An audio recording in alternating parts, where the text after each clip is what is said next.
Hello friends, welcome to my channel ಸ್ವಾತಿಯ art and cook creations. ನಿಮಗೆಲ್ಲರಿಗೂ ಗೊತ್ತಿರೋ ಹಾಗೆ ನಾನು ರಂಗೋಲಿ ಆಗಿರಬಹುದು ಮತ್ತು ಕುಕ್ಕಿಂಗ್ ಚಾನಲ್ ಆಗಿರಬಹುದು ಎಲ್ಲನೂ ಕೂಡ ಸ್ಟಾರ್ಟ್ ಮಾಡಿದ್ದೀನಿ. ಅದನ್ನು ಕೂಡ ವಿಡಿಯೋ ಅಪ್ಲೋಡ್ ಮಾಡ್ತಾಯಿದ್ದೀನಿ. ಎಲ್ಲನೂ ಕೂಡ ಒಂದು ಸಲ ನೋಡ್ಕೊಂಡು ಬನ್ನಿ. ಜೊತೆಗೆ ಇವತ್ತು ನಾನು ಮ್ಯಾಟ್ ಮಾಡೋದು ಹೇಗೆ ಅಂತ ತಿಳಿಸ್ಕೊಡ್ತಾ ಇದ್ದೀನಿ, ಒಂದು ಓಲ್ಡ್ ಕ್ಲಾತ್ಸ್ಗಳೊಂದಿಗೆ. ಓಲ್ಡ್ ಬಟ್ಟೆ ಆಗಿರ್ಬೋದು, ಪ್ಯಾಂಟ್ಗಳಾಗಿರ್ಬೋದು, ಲೆಗ್ಗಿನ್ಸ್ಗಳಾಗಿರ್ಬೋದು, ಎಲ್ಲದರಲ್ಲೂ ಕೂಡ ಮಾಡ್ಕೊಳ್ಬಹುದು. ಇಲ್ಲಿ ನಾನು ಪ್ಯಾಂಟ್ನ ಯೂಸ್ ಮಾಡ್ಕೊಂಡಿದ್ದೀನಿ ಮ್ಯಾಟ್ನ ಮಾಡೋದಕ್ಕೆ.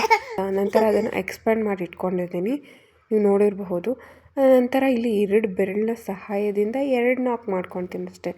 2 ರೌಂಡ್ ನಾಕ್ ಮಾಡಿಕೊಂಡು ಇನ್ನೊಂದು ಸೈಡು ಒಂದು ಪಿನ್ನ ಸಹಾಯದಿಂದ ಪಿನ್ ಹಾಕ್ಕೊಂಡು ಇನ್ನೊಂದು ಸೈಡ್ಗೆ ಅದ್ರ ಒಳಗಡೆ ಹೀಗೆ ನೋಡಿ ಒಂದು ಸುತ್ತು ಥರ ಸ್ವಲ್ಪ ಲಾಕ್ ಮಾಡ್ತಾ ಇದ್ದೀನಿ. ಲಾಕ್ ಮಾಡಿ ಮಾಡಿ ಮಾಡಿ ಒಂದು ಸುತ್ತನ್ನ ಕಂಪ್ಲೀಟ್ ಮಾಡಬೇಕಾಗುತ್ತೆ. ನೋಡಿ ಮಾಡ್ತಾ ಇದ್ದೀನಿ. ಈಗ ನಿಮ್ಗೆ ಗೊತ್ತಾಗ್ತಾ ಇರಬಹುದು ಹೇಗೆ ಮಾಡ್ಕೊಳ್ಬಹುದು ಅಂತ ಈಸಿಯಾಗಿ. ತುಂಬಾ ಈಸಿಯಾಗಿ ಮ್ಯಾಟ್ನ ಮನೆಯಲ್ಲೇ ಮಾಡ್ಕೊಳ್ಬೋದು. ಹಳೆ ಬಟ್ಟೆಗಳಲ್ಲಾಗಿರಬಹುದು, ಸೀರೆಯಲ್ಲೂ ಕೂಡ ಮಾಡ್ಕೊಳ್ಬಹುದಾಗಿದೆ ಈ ರೀತಿ. ಇದು ಲೆಗ್ಗಿನ್ಸಲ್ಲಿ ಮಾಡ್ಕೊಳ್ಳೋದ್ರಿಂದ ಏನು ಪ್ರಯೋಜನ ಅಂದರೆ ಕ್ವಾಲಿಟಿ ಸ್ವಲ್ಪ ದಪ್ಪದಾಗಿ ಬರುತ್ತೆ. ಎಷ್ಟು ವರ್ಷಗಳ ಕಾಲ ಬಳಸಿದ್ರೂ ಕೂಡ ಅರ್ಧ ಹೋಗಲ್ಲ. ನನ್ನ ಜೊತೆಗೆ ಇಲ್ಲಿ ನೆಕ್ಸ್ಟು ಖಾಲಿ ಆದಂಗೆ ನಾನು ಒಂದು ಸೂಜಿ ಸಹಾಯದಿಂದ ಹೊಲ್ಕೊಳ್ತಾ ಇದ್ದೀನಿ. ಹೊಲ್ಕೊಂಡಂಥ ನಂತರ ಅದನ್ನೇ ನೆಕ್ಸ್ಟ್ ಸ್ಟೆಪ್ಗೆ ಅದು ರೌಂಡ್ ಹೇಗೆ ಬರುತ್ತೆ ಅಂತ ನೋಡ್ಬೋದಾಗಿದೆ.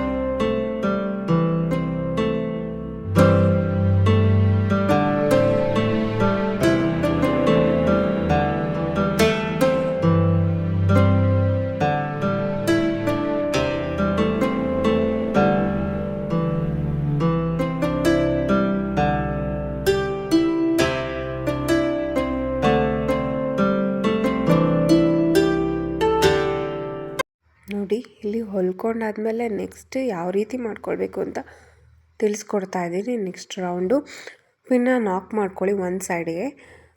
ಲಾಕ್ ಮಾಡ್ಕೊಂಡಾದ್ಮೇಲೆ ಈ ರೀತಿ ಆವಾಗಲೇ ಹೊಲ್ಕೊಂಡಿರ್ತೀರಲ್ಲ ಒಂದು ಸೈಡ್ ಹರಿದಿರೋವಂಥ ಪ್ಯಾಂಟ್ನ ಒಂದು ಲೈನ್ನ, ಆ ಲೈನ್ನ ಹಾಗೆ ಜೊತೆಗೆ ಬಿಟ್ಬಿಡಿ. ನೆಕ್ಸ್ಟ್ ಅದ್ರ ಮೇಲ್ಗಡೆನೇ ಈ ರೀತಿ ಆ ದಾರನ ಲಾಕ್ ಮಾಡ್ಕೊಳ್ಬೇಕಾಗುತ್ತೆ. ನೀವೀಗ ಈ ಥರ ಹೊಲ್ಕೊಳ್ಬೇಕಾಗುತ್ತೆ. ಲಾಕ್ ಮಾಡಿಕೊಂಡು ನೋಡ್ಕೊಳ್ಬಹುದಾಗಿದೆ. ನೋಡ್ಕೊಂಡ್ರೇ ಗೊತ್ತಾಗ್ತಾ ಇರ್ಬೋದು ನಿಮಗೆ ನಾನು ಹೇಗೆ ಮಾಡ್ತಿದ್ದೀನಿ ಅಂತ. ಇದೇ ರೀತಿ ಬೇರೆ ತುಂಬ ಪ್ಯಾಂಟ್ಗಳಾಗಿರ್ಬೋದು, ಕಲರ್ಗಳಲ್ಲಿ ಹಾಗೆಯೇ ಏನು ಬೇರೆ ಏನೂ ಇಲ್ಲ. ಬೇರೆ ರೀತಿ ಹೊಲಿಯೋದು ಬೇಕಾಗಿಲ್ಲ. ಯಾವುದು ಕ್ರೋಶ ಕಡ್ಡೀಲಿ ಈ ರೀತಿ ಲಾಕ್ ಮಾಡ್ಕೊಳ್ಳೋದು ಅವಶ್ಯಕತೆ ಇರಲ್ಲ.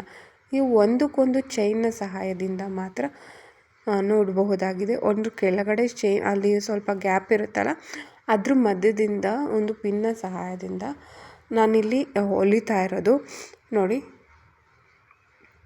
ಎಷ್ಟು ಈಸಿಯಾಗಿ ಮಾಡ್ಕೊಳ್ಬೋದು. ಪ್ರತಿಯೊಬ್ಬರು ಯಾರಿಗೆ ಕ್ರೋಶ ಕಡ್ಡೀಲಿ ಹೊಲಿಯೋಕ್ಕೆ ಗೊತ್ತಿರಲ್ವೋ ಅವರು ಕೂಡ ಇದನ್ನು ಮಾಡ್ಕೊಳ್ಬಹುದಾಗಿದೆ.